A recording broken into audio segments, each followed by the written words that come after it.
सेना के सेनापति बनाए गए थे बलराम भैया। बलराम चुनाए महाभारत के युद्ध में, इसका भी कारण था। अगर बलराम भैया वह महाभारत के युद्ध में होते तो महाभारत का युद्ध कभी पांडव जीत पाते नहीं। कारण ये था, लेकिन आए कब, जब दुर्योधन की जंघा टूट चुकी थी, दुर्योधन सिसक रहे थे नदी के किनारे पर, तो भीमते आगे आवाज लगाई है, भीम तुझे गदा युद्ध किसने सिखाया?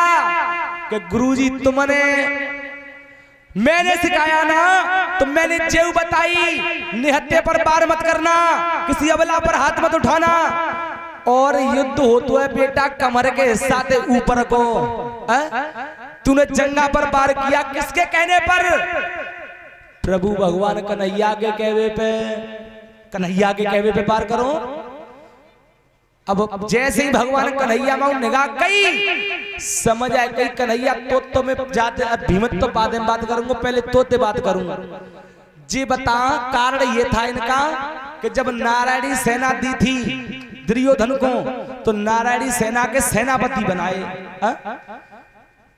भगवान कन्हैया ने मन में विचार करो, अगर ये महाभारत के युद्ध में रहे तो पांडव जीत ना पाएंगे,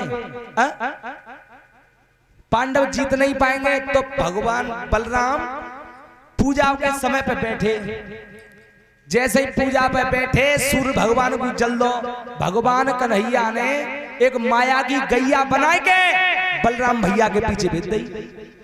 जब गैया भेजी तो बलराम भैया ने सूर्य नारायण जल दो भाई पीठे चाट लगी बलराम भैया की आई गए। तो बलराम भैया ने जैसे ही हाथ पीछे को करो, हाथ लगत खेन गैया खत्म हो गई, मर गई। और जब गैया मरी तो मेरे श्रोता बंधुओं, हाथ में बाल उपजाया था, बाल। जब बाल उपजाओ, भगवान कन्हैया के यहाँ आए, देखिए कन्हैया हमें गौ हत्या लगी, हमारे हाथ में बाल उपजाओ।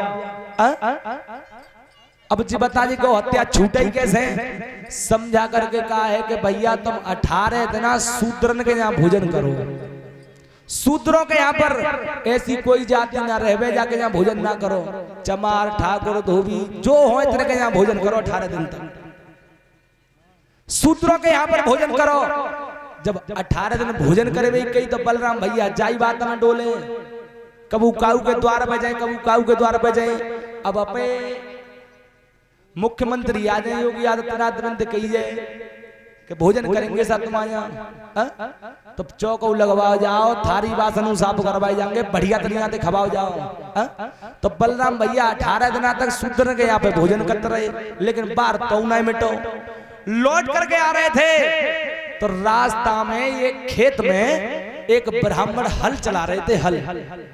बाई टाइम तो बलराम भैया की रास्ता से निकलने की भाई, और बाई टाइम उनको आएगा खानो, ब्राह्मण को जब खानो आओ तो उन्हीं हाथन तो बने हर चलाओ, उन्हीं हाथन से खाए बैठे गए, हाथों ना धोए। बलराम भैया निकल के जा रहे थे, आवाज दिए को भैया, अरे भोजन भूख लगी हो तो भोजन करे जाओ, और प्यास लगी हो तो पानी पिए जाओ। जब इतनी बात कही कि भूख लगी हो तो भोजन कर लो, प्यास लगी हो तो पानी पी लो, तो दोपहर को टाइम रहे बलराम भैया को भूख लगी बहुत तेज। जब भूख लगी तो मेरे श्रोता बंधुओं, उन्हीं हाथन तो बाने हर हाको, उन्हीं हाथन तो रोटी उठाए के बलराम भैया को दी, और जो बलराम भैया ने खाई, खाने के बाद में जब हाथ की तरफ देखो तो हाथ को बाल मिट गो। तो कन्हैया आते बोले, जी बता मैं 18 दिन तक शूद्र के यहाँ पे भोजन करते रहो, तब तक मेरे हाथ का बाल नहीं मिटा, मेरी गौ हत्या नहीं मिटी, लेकिन अब आले को ब्राह्मण के हाथ से भोजन खाए के आए रहूं, ब्राह्मण के यहाँ पर जब बाल मिट कैसे गो? समझ आए कई भैया? जी बताओ आज तक तुमने भोजन करो तो कैसे कराओ इन लोगों ने? समझ आए कई के खूब चौका वासन करके भोजन कराओ, हमें तो खूब चौका लगाए के भोजन बढ़िया बढ़िया पकवान, और अब हाल कैसे खाए के आए हो कि बिना ही हाथ में तो वो रथो आकर बैल हाकर रहो, खेत जोत रहो, तब तक आएगी रोटी बांधना तो धोए उन्हीं हाथन दिखाए बेटे को, और कन्हैया उन्हीं हाथन देवाने हमें खवाई दी। तो भगवान कन्हैया ने समझा करके कहा जहां पर सफाई है जहां पर सफाई है वहां ब्राह्मण है, और जहां पर सफाई नहीं है, चाहे वो पंडित हो, चाहे अहीर हो, चाहे कोई हो, जहां सफाई नहीं है वहां पर शूद्र है।